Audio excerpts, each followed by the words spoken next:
अस्सलाम वालेकुम, मैं हूं रेहान तारिक और आप देख रहे हैं दस्तक। तहरीक इंसाफ एक के बाद एक बयानिया बना रही है। पहले तहरीक इंसाफ की जानिब से यह बयानिया बनाया गया कि बानी पीटीआई को डील ऑफर हो रही है, फिर बयानिया बनाया गया कि बानी पीटीआई ने आर्मी चीफ को खतूत लिखकर अपने तहफ़्फ़ुज़ात से आगाह किया है। अब इन तमाम बयानियों में नाकामी के बाद तहरीक इंसाफ एक और नया बयानिया ले आई है और उस बयानिया के मुताबिक बानी पीटीआई को यह पेशकश हो रही है कि उनकी नाअहली को ख़त्म कर दिया जाए। इस हवाले से साहबजादा हामिद रजा कहते हैं कि बानी पीटीआई को उनकी नाअहली खत्म करने की पेशकश की। अब बुनियादी तौर पर तहरीक इंसाफ बार बार ये तासुर देने की कोशिश कर रही है कि उसको हर तरह से कायल किया जा रहा है कि वो डील कर ले।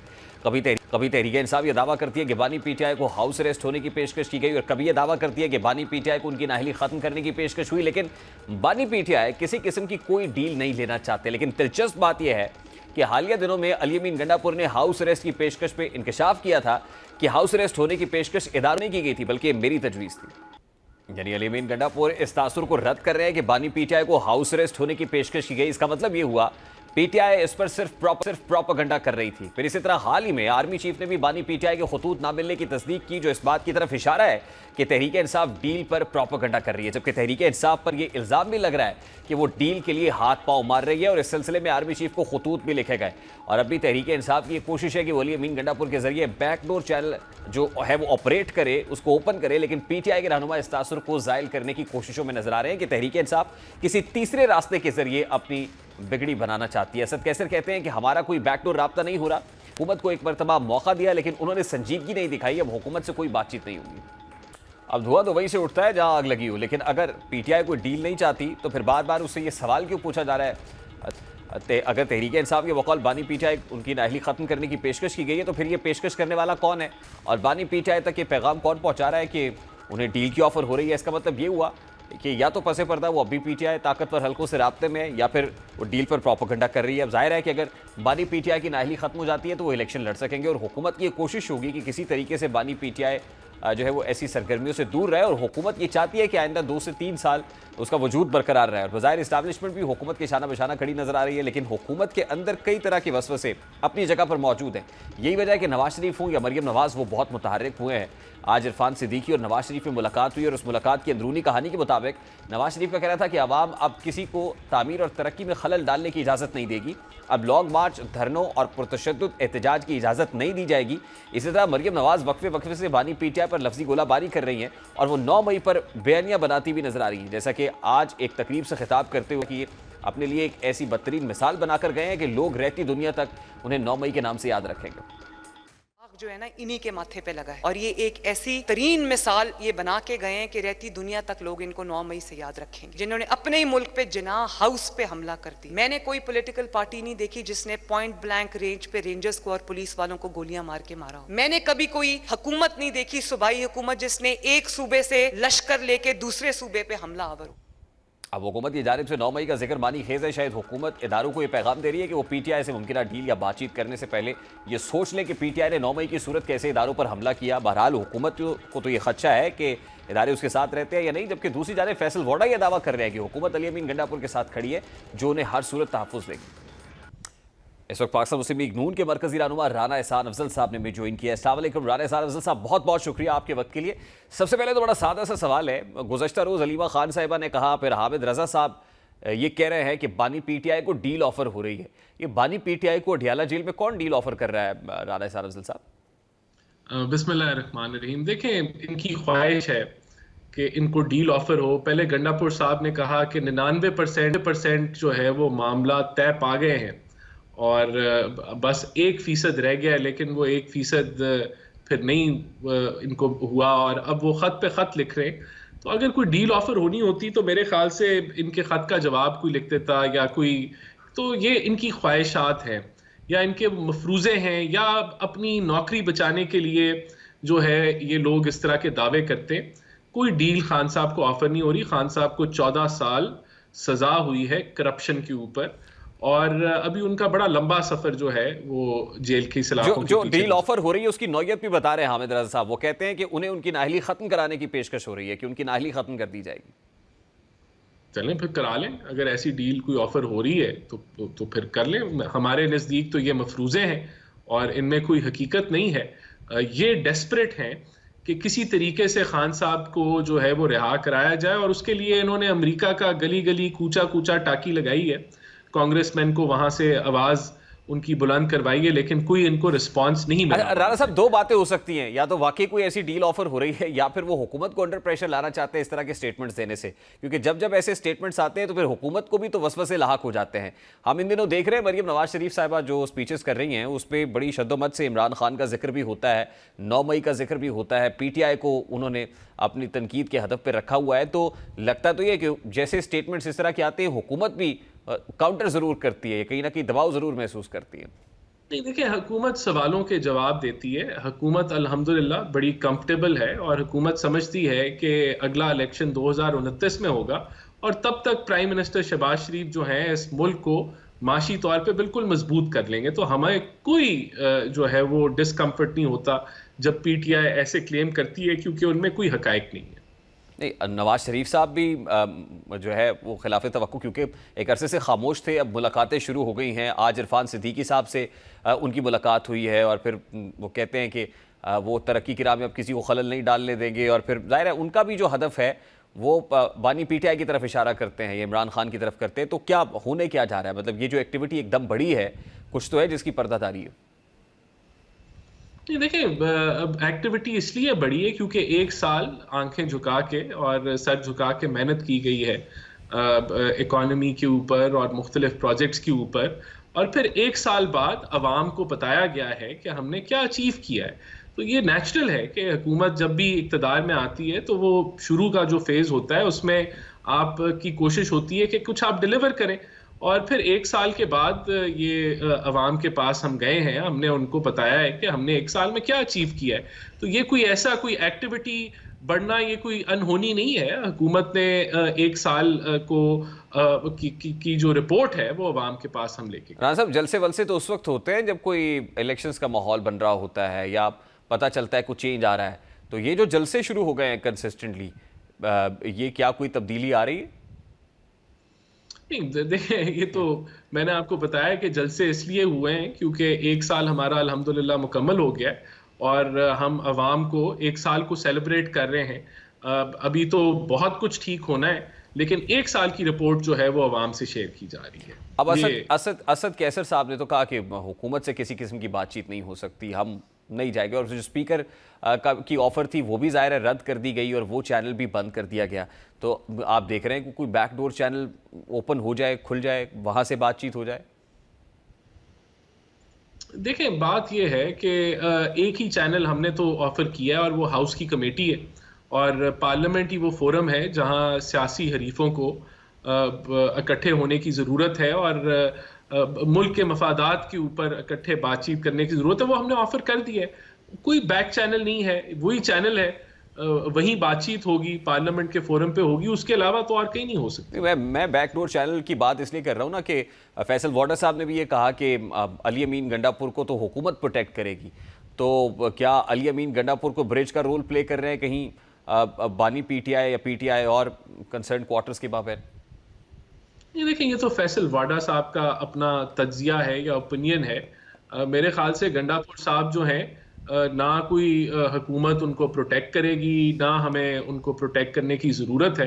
ये तो इनकी पार्टी का इंटरनल मैटर है, और मैं तो समझता हूँ कि अगर हमारा बस चढ़े तो हम तो चाहेंगे कि कोई अहल आदमी चीफ मिनिस्टर की कुर्सी पे आए केपीके में, क्योंकि वहाँ शदीद गवर्नेंस के इश्यूज हैं और मिसमैनेज हो रहा है सूबा। करप्शन भी वहाँ रैम्पेंट है, education, health, law and order total collapse हो चुका है।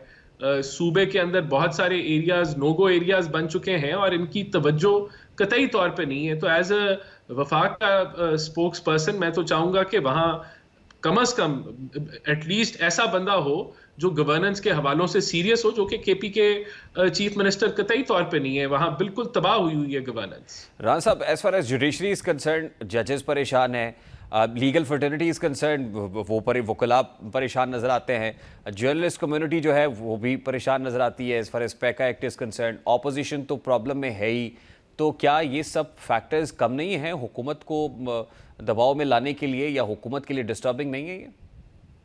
देखिए, जुडिशरी की अगर बात करें तो वकला की जो मेजॉरिटी बार्स हैं, चाहे सुप्रीम कोर्ट बार हो, पाकिस्तान बार हो, चारों सूबों की जो बार काउंसिल्स हैं, वो उन्होंने रद्द किया है और उन्होंने 26वीं आईनी तरमीम को जो है वो कहा है कि वो हो गई है और अब वही आइन का हिस्सा है।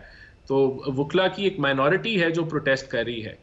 पीका के ऊपर देखें, हमारी नीयत बिल्कुल ये नहीं है और हम बताते रहे हैं कि ये तो मिस इन्फॉर्मेशन और इसके जितने भी वो फोरम्स हैं उसके अंदर एक कसीर तादाद जर्नलिस्ट कम्युनिटी से ही होगी जो इन मामलात को, जो अथॉरिटी का हिस्सा होगी और इन मामलात को देखेगी। तो हम तो बाकी जहां तक पॉलिटिकल पार्टीज हैं वहां भी हम कह रहे हैं कि आप आ जाएं पार्लियामेंट में। तो मेरा नहीं ख्याल कि कोई ऐसा महाज हुकूमत के खिलाफ खड़ा हो रहा है जो हुकूमत के लिए खतरे की निशानी बने। राजा साहब, लास्टली एक महाज तो विद इन दी गवर्नमेंट यानी ट्रेरी बेंचेस से भी है और वो पाकिस्तान पीपल्स पार्टी। हम देखते हैं आए दिन सिंध हुकूमत और पंजाब हुकूमत ही आमने सामने होती है सड़कों के इशू के ऊपर भी, और दीगर जो प्रॉब्लम्स है, ज़ाहिर है पंजाब में वो कहते हैं हमसे जो कमिटमेंट्स की गई वो पूरी नहीं। तो ये भी तो एक महाज है जो खुद हुकूमती सफ़ों में खलबली मचाए हुए है।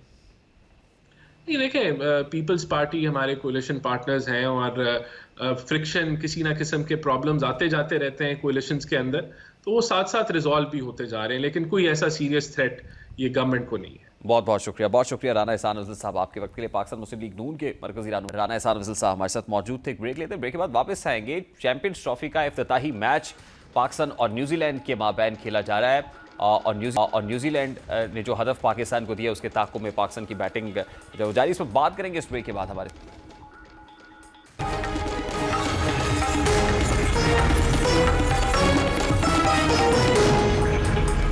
आखिरकार जिसका इंतजार था उस अहम इवेंट का इनेकाद कामयाबी के साथ पाकिस्तान में हो गया है। 29 साल बाद पाकिस्तान में क्रिकेट का बड़ा मेला सज गया है और ये मेला आईसीसी चैंपियंस ट्रॉफी का है। गो के 1996 के वर्ल्ड कप के बाद भी 2 आईसीसी इवेंट्स पाकिस्तान के हिस्से में आए, जहां उसे चैंपियंस ट्रॉफी 2008 और वर्ल्ड कप 2011 में मेजबानी का मौका मिला, लेकिन ऐन वक्त पर ये दोनों इवेंट्स पाकिस्तान की झोली से उठा लिए गए। लेकिन अब क्रिकेट की रौनकें पाकिस्तान में मुकम्मल तौर पर बहाल हो चुकी हैं। पाकिस्तान के पास ये मौका है कि वो खुद को बेहतर मेज़बान साबित करे। बिलाशुबा आईसीसी चैंपियंस ट्रॉफी एक बहुत बड़ा इवेंट है जिसको लेकर पाकिस्तानी शायकीन में खासा जोश और जज्बा देखा जा रहा है। आज कराची के नेशनल स्टेडियम में चैंपियंस ट्रॉफी की इफ्तिताही और रंगारंग तकरीब हुई, जिसमें पाक फ़ज़ाइये के तैयारों ने शानदार फ्लाई पास किया।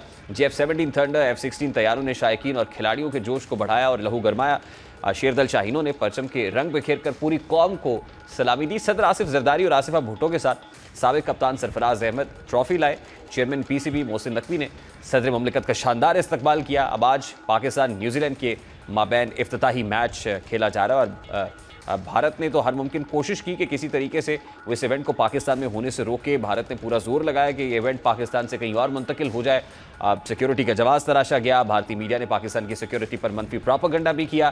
फिर भारत की जानिब से कहा गया कि पाकिस्तान इवेंट से पहले इंतजामात को मुकम्मल नहीं कर सकेगा, लेकिन चेयरमैन पीसीबी मोहसिन नकवी ने अपनी सलाहियतों से हमसाया मुल्क को जो है वो ये दिखाया है कि इतने कम अरसे में कैसे स्टेडियम्स की तामीरें नौ भी हुई और इवेंट भी फाइनली पाकिस्तान में हो रहा है। और हमारी नेक तमन्नाएं हैं कि ये इवेंट कामयाबी से पाकिस्तान में जो है वो मुनक्किद हो पाए। अब आज का जहाँ तक मैच की बात है तो 320 रन का हदफ न्यूजीलैंड ने पहले बैटिंग करते हुए टीम पाकिस्तान को दिया है और 320 रन के हदफ के ताक़ुब में, यानी 321 रन का जो टारगेट है उसके ताक़ुब में पाकिस्तान क्रिकेट टीम जो है वो इस वक्त खेल रही है। लेकिन अनफॉर्चुनेट बात यह है कि 2 खिलाड़ी पवेलियन लौट चुके हैं।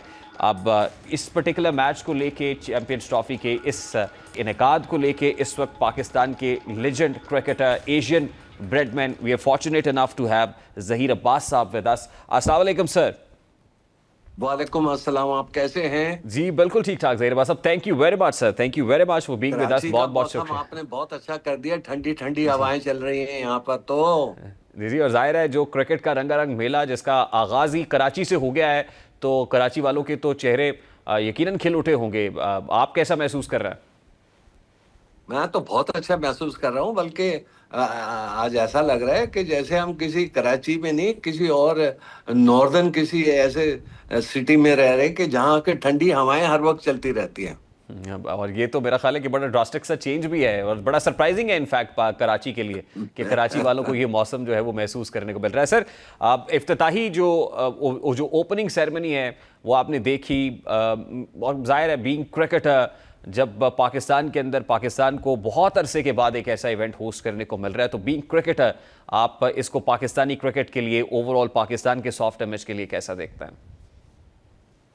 देखिए जी, इसका सेहरा जो है मोहसिन नकवी साहब को जाता है। उन्होंने जिस तरह से मेहनत की है, जिस तरह से ग्राउंड्स बनवाए हैं और जैसे कोशिश की है कि दूसरी टीमें जो है वो पाकिस्तान में आए, उन्होंने ये भी बड़ी कोशिश की कि हिंदुस्तान की टीम भी जब पाकिस्तान आ जाए। लेकिन चलिए कोई बात नहीं, अगर नहीं आते तो कोई बात नहीं, लेकिन हमारे पास इस वक्त चैंपियंस ट्रॉफी हमारे घर में है और हम यहाँ खेल रहे हैं। जीत हार ये चलती रहती है, लेकिन मैं आपको ये चीज़ बताऊं कि आज का जो दिन है वो पाकिस्तान के नाम है और हमारे पाकिस्तान क्रिकेट बोर्ड के नाम है। हम ये कोशिश करेंगे कि जिस तरह से हमने लगन से इस टूर्नामेंट को खेला है और लिया है, इंशाल्लाह ताला अच्छी परफॉर्मेंस दे के भी ये परफॉर्मेंस हम अच्छी देते रहें, तो ताकि पाकिस्तान के लोग जो हैं हमारी क्रिकेट की परफॉर्मेंस को देखते रहें और खुश होते रहें। अब ज़ाहिर है पूरी कौम की तवक्कुआत टीम पाकिस्तान से वाबस्ता है और ज़ाहिर है ये तवक्को बढ़ भी जाती है जब वो होम ग्राउंड पे आप खेल रहे हों, स्टार्स को अपनी आंखों के सामने खेलता हुआ देखें, तो एक्सपेक्टेशंस बहुत ज़्यादा होती हैं। तो आज का जो इफ्तिताही मैच है, क्योंकि न्यूजीलैंड और पाकिस्तान के माबैन खेला जा रहा है, न्यूजीलैंड ने जो टारगेट दिया है यकीनन ये बहुत बड़ा है, लेकिन आप देख रहे हैं कि पाकिस्तान टीम इसको चेज़ कर पाएगी? देखिए ये बहुत बड़ा टारगेट है और लगता तो एक स्टेज पे ये था जब न्यूजीलैंड के 2 या 3 खिलाड़ी आउट हो गए थे कि इतना स्कोर नहीं करेंगे, कोई 260 के करीब स्कोर करेंगे, लेकिन उन्होंने 320 के करीब स्कोर कर दिया। लिहाजा कोई भी चीज़ ऐसी नहीं है जो कि मुश्किल हो। हमारे इस वक्त जो है वो 2 बैट्समैन आउट भी हो गए, लेकिन अगर लड़के मेहनत करते रहे और कोशिश ये करते रहे कि हमने ये स्कोर करना है, तो कोई चीज़ भी इम्पॉसिबल नहीं है। बहुत क्रिटिसिज्म हुआ पाकिस्तान टीम जो लाइनअप इस वक्त है कि ये मिसिंग ओपनर, ज़ाहिर है साइम अयूब को की इंजरी एक ऐसे वक्त पर हुई कि जब कोई भी नहीं चाहता था कि साइम अयूब टीम से ड्रॉप हो जाएं, जितनी अच्छी फॉर्म में वो थे और जितनी अच्छा परफॉर्म वो कर रहे थे, बट ये रियली फॉर्चुनेट के अनफॉर्चुनेट है कि वो नहीं है। तो आप कैसे देख रहे हैं कि ये जो पहले ही टीम लड़खड़ा जाती है, तो आपको पता है कि हमारा एक मिजाज रहा है कि अगर स्टार्ट में 1-2 विकेटें गंवा दें तो उसके बाद डिक्लाइन लग जाती है, तो आप देख रहे हैं कि हमारे पास कम से कम ओपनिंग में प्रॉब्लम है, तो मिडिल ऑर्डर में कोई ना कोई संभालने के लिए कोई ऐसी स्ट्रेंथ मौजूद है? देखिए जी, बैट्समैन तो हमारे पास मौजूद हैं, लेकिन ये है कि ये देखिए परफॉर्मेंस जब काउंट होती है जबकि लड़के कुछ करके बताएं। जब तक के लंबा स्कोर नहीं करे, मैंने अभी तक इनको ये नहीं देखा 320 और 30 के करीब स्कोर करते हुए। लिहाजा स्कोर करना ये एक बड़ी बात हो जाती है और इसी से ही कॉन्फिडेंस आता है कि जब आप स्कोर पर स्कोर करते हैं। लिहाजा आज का मौका है, आज का दिन है कि 320 के स्कोर पर आप 321 स्कोर करें और पाकिस्तानियों का दिल खुश करें। और मुझे पूरी उम्मीद है पाकिस्तानी यही आसरा लेके ग्राउंड पे बैठे हुए हैं और मैं भी इस वक्त ग्राउंड पे नहीं गया हूं क्योंकि मेरी तबीयत ठीक नहीं थी, तो मैं इस वक्त अपने घर पे बैठे बड़ा बेचैनी से ये देख रहा हूँ कि पाकिस्तान की टीम जो है ये अच्छा करे और हम खुशी से तालियां बजाएं और अपने लोगों को खाने पे बुलाएं। हाँ, इंशाल्लाह। रिसेंटली हमने ये मेरेकल होता हुआ देखा अगेंस्ट साउथ अफ्रीका, जब टीम पाकिस्तान ने और रिजवान और सलमान अली आगा के माबैन एक शानदार पार्टनरशिप रही और हमने चेज़ किया, बट अनफॉर्चुनेटली अभी तो कप्तान रिजवान जो है वो आउट होकर पवेलियन लौट गए हैं। अच्छा, अब जहाँ तक क्रिटिसिज्म की बात है, तो कुछ क्रिकेटर्स भी क्रिटिसाइज़ करते रहे कि भाई ये जो प्लेयर्स हैं वो क्या हुआ। मैं टू बी प्रिसाइज वो स्टेटमेंट मैं चाहता हूँ ज़रा शॉर्ट चलाइए। शाहिद खान अफरीदी साहब ने क्या कहा अबाउट दिस टीम, ज़रा वो सुनवाइए, फिर ज़हीर अब्बास आपसे इनका एनालिसिस लेते हैं। जी, के अंदर तो आप अग्रेसिव थे, वो ये कह रहे हैं कि आजकल के प्लेयर्स ग्राउंड में भी अग्रेसिव नहीं है, मतलब समझ रहे हैं? आजकल के प्लेयर सारे मैकडॉनल्ड KFC वाले। ये बात मैं कर रहा हूँ।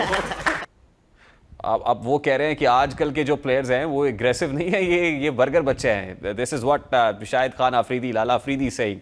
तो आप जाहिर है बीइंग लेजेंड क्रिकेटर आप इससे एग्री करते हैं? जाहिर है आपने तो जो क्रिकेट खेली है, आजकल की जो कंटेम्प्रेरी प्लेयर्स हैं, ये कंटेम्प्रेरी क्रिकेट है, वो ऐसी हो रही है हमारे यहाँ?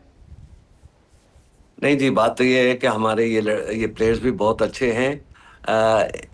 ये देखिए, कॉन्फिडेंस आने की बात होती है। जब आपके पास 3-4 प्लेयर जो हैं वो मजबूत आ जाएं, अच्छे आ जाएं, जिनसे कि आप उम्मीद कर सकते हैं कि ये अच्छा स्कोर करेंगे, तो टीम जो है वो जीतना शुरू हो जाती है। अब देखिए, जैसे आपने आज न्यूजीलैंड की परफॉर्मेंस देख ली, क्या था, उन 2-3 आउट हुए लेकिन उन्होंने हिम्मत नहीं हारी और 320 स्कोर कर दिया। लिहाजा हमें हिम्मत नहीं हारनी है, ये हमने सीखना है। भाई साहब, ये क्रिकेट जो है वो सीखने की होती है, ना कि खोने की होती है। हमें चाहिए हम बाकी बातें भूल जाएं कि उसमें क्या होता है क्या नहीं होता है। बच्चों वाली हमें बातें नहीं करनी चाहिए, हमें बातें करनी चाहिए जो कि क्रिकेट को आगे लेके जाए पाकिस्तान में। और इंशाल्लाह ताला मुझे पाकिस्तान की क्रिकेट टीम से पूरी उम्मीद है कि पाकिस्तान की टीम अच्छा करेगी, जरूर अच्छा करेगी। सिर्फ एक मैच नहीं है हमने खेलना, हमने काफी और मैच खेलने हैं। लिहाजा जीत हार चलती है, लेकिन हमने जीत को अपना मस्कन बनाना है और वो जरूरी है। इंशाल्लाह। With this note, Zaheer Abbas साहब, बहुत शुक्रिया आपके कीमती वक्त के लिए। Former test cricketer, Asian Bradman Zaheer Abbas साहब हमारे साथ मौजूद थे। और ज़ाहिर है सबकी नेक तमन्नाएं टीम पाकिस्तान के साथ है कि टीम पाकिस्तान कुछ ऐसा करे जिससे कौम के चेहरे खुशी से खिल उठे। ब्रेक लेते हैं, ब्रेक के बाद वापस आएंगे, गुफ्तगू कंटिन्यू करेंगे हमारे साथ।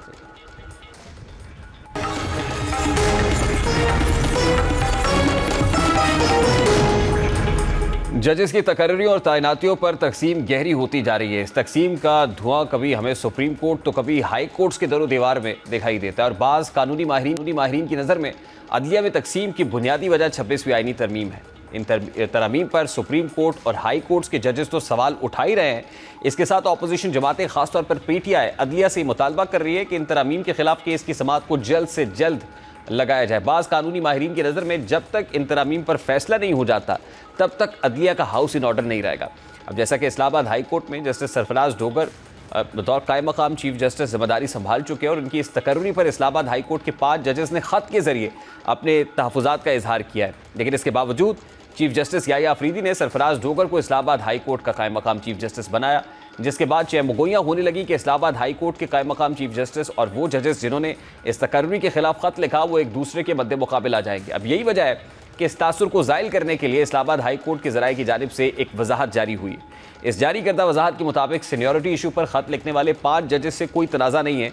ये कानूनी इशू है जिसे अदालत ने तय करना है। ये खुशाइंद बात है। इस वजाहत से ये तासुर उभर रहा है कि कायम मकाम चीफ जस्टिस सरफराज डोगर को उनकी सीनियरिटी चैलेंज करने वाले 5 जजेस से कोई मसला नहीं है। और दूसरा पहलू ये है कि हाई कोर्ट के चीफ जस्टिस सरफराज डोगर नहीं चाहते कि उन्हें जजेस की मज़ाहमत का सामना हो। बहरहाल ये तो आने वाला वक्त तय करेगा कि 5 जजेस से उनके बेहतर वर्किंग रिलेशनशिप, कॉर्डियल रिलेशनशिप और अंडरस्टैंडिंग डेवलप होती है या नहीं। दूसरी जानिब आज सिविलियंस के मिलिट्री ट्रायल केस में आर्टिकल 63A के फैसले से मुतालिक बैरिस्टर चौधरी एतजाज़ एहसन और सलमान अकरम राजा में मिसअंडरस्टैंडिंग पैदा हुई, जिसको एतजाज़ एहसन ने दूर करने की कोशिश की। इसके साथ आज समाअत में सोशल मीडिया के किरदार से मुतालिक जज साहब अपनी आरा का इजहार करते भी दिखाई दिए। आज समाअत के दौरान लतीफ़ खोसा का कहना था कि पूरी कौम की नज़रें इस केस पर है, जिसकी वजह से सुप्रीम कोर्ट अंडर ट्रायल है, जिस पर जस्टिस अमीनुद्दीन खान ने रिमार्क्स दिए कि सुप्रीम कोर्ट अंडर ट्रायल नहीं है, अदालत ने आइन और कानून के मुताबिक फैसला करना है। समाअत के दौरान सलमान अकरम राजा के गुज़श्ता रोज़ के दलाइल पर एतराज़ करते हुए कहा कि सलमान अकरम राजा उनके भी वकील हैं, जिन्होंने कल जस्टिस मुनीब अख्तर के फैसले से इख्तलाफ किया था।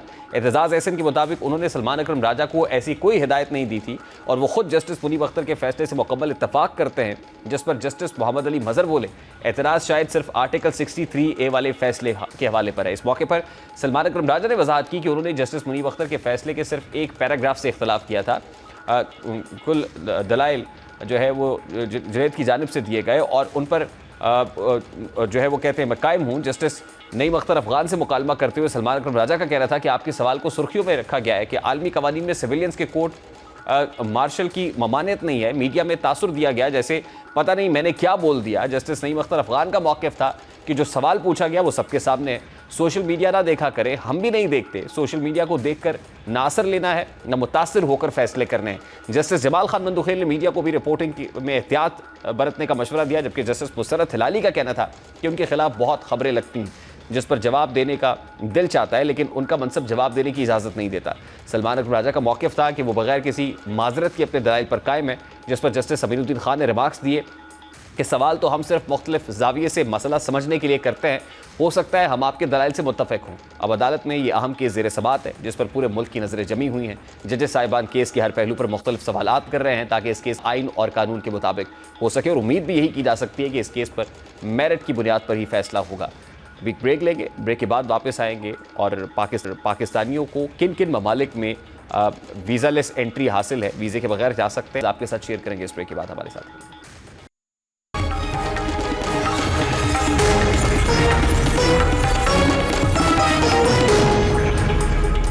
बैरून मुल्क जाकर रोजगार कमाना हर पाकिस्तानी की ख्वाहिश, और बाज़ पाकिस्तानी सयाहत की गरज से दीगर ममालिक का रुख करना चाहते हैं, लेकिन वीज़े की सख्त शराइत की वजह से वो बैरून मुल्क सफ़र नहीं कर सकते। लेकिन इसके बावजूद कुछ ऐसे ममालिक हैं जहाँ पाकिस्तानी बगैर वीज़े के सफ़र कर सकते हैं।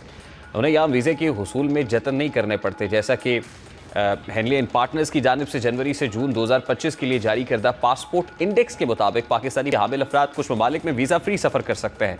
रिपोर्ट के मुताबिक वीज़ा फ्री रसाई को 3 कैटेगरीज में तकसीम किया गया है। पहली कैटेगरी की बात करें तो उनमें एक कैटेगरी हकीकी जो वीज़ा फ्री सफ़र की है। इस कैटेगरी के तहत मुसाफिर को दूसरे मुल्क जाने के लिए किसी किस्म के इंतजामात की ज़रूरत नहीं होती।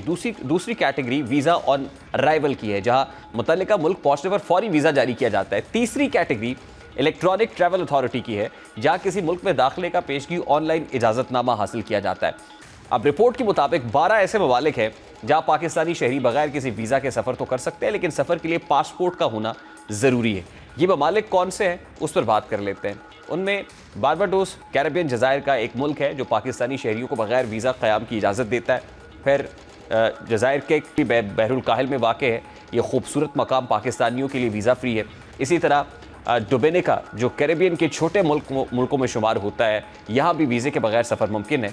इसी तरह हेटी कैरेबियन जज़ायर में वाक़ है एक और मुल्क जो पाकिस्तानियों को वीज़ा के बगैर खुशामदीद कहता है। मडगास्कर जो अफ्रीका का चौथा बड़ा जजीरा है, यहाँ भी पाकिस्तानियों को वीज़ा फ्री सफ़र की सहूलत फराहम की जाती है।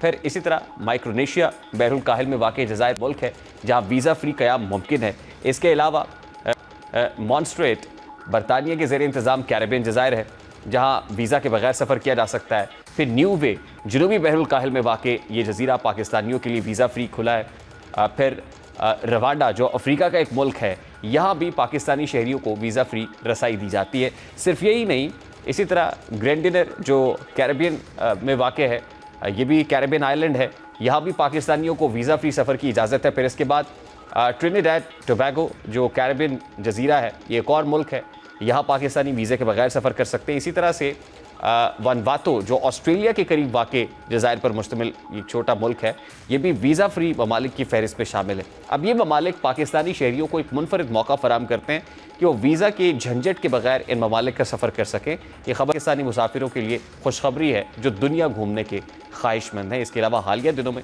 ये खबर भी सामने आई थी कि कतर ने पाकिस्तानियों के लिए वीज़ा फ्री एंट्री की पॉलिसी मुतारिफ कराई है, जिससे पाकिस्तानी शहरी अब बगैर वीज़ा के कतर का सफ़र कर सकते हैं। गो कि पाकिस्तानी पासपोर्ट अभी उस तरह से मजबूत नहीं है जिस तरह से दीगर ममालिक के पासपोर्ट्स हैं। प्रोग्राम के वक्त अपने इख्तिताम को पहुँचा, आपसे मुलाकात होगी इंशाअल्लाह। कल आप रखिए ख्याल। अल्लाह हाफ़िज़।